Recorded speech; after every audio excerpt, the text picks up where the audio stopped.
Things are passed on from father to son as we approach Father's Day weekend. We're talking about how the connection may be a devotion to a pro sports team, maybe the joy of going hunting, even fishing. And there's a father and son in Crawford County that share a love for something a little bit different. It's old pinball machines. John Last talked with both of them for this Father's Day edition of The Last Word.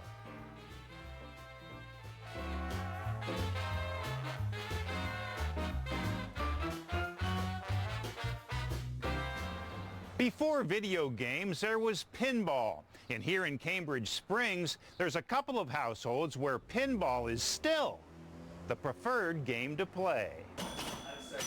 This is Randy Hale inside his basement playing pinball.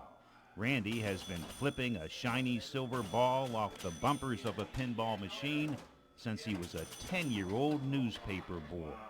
I collected money on Saturdays from some of my accounts. Now I got a pocket full of quarters, so I'd go to the store and buy a pack of baseball cards or two, then go to the arcade and play pinball for 2 or 3 hours till the quarters ran out.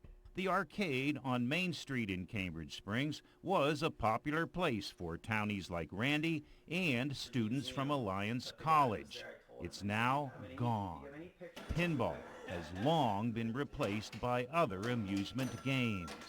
But several years ago, Randy told his son Mike about his old pinball playing days. So we went out to breakfast and I just asked him, what was your favorite game? And he told me North Star, and he started to tell me about the game. And I knew nothing about pinball. For years, Mike was obsessed with buying his dad a pinball machine. Not just any machine, but a machine called North Star, which Randy played at the Main Street arcade.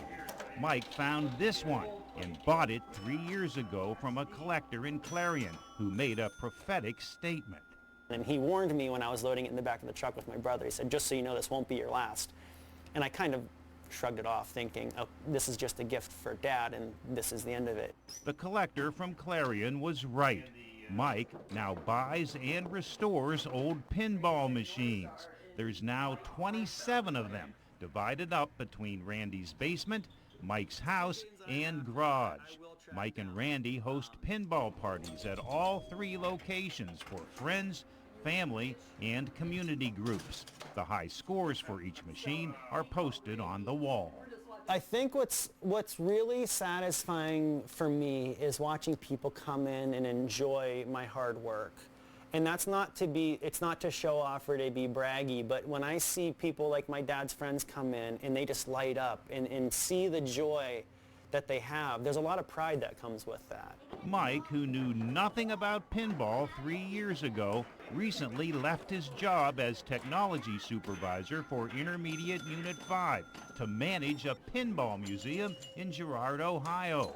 Pinball changed his life. And it all goes back to the day his dad told him about a machine called North Star. Oh! With the last word in Cambridge Springs, John Last, Erie News Now.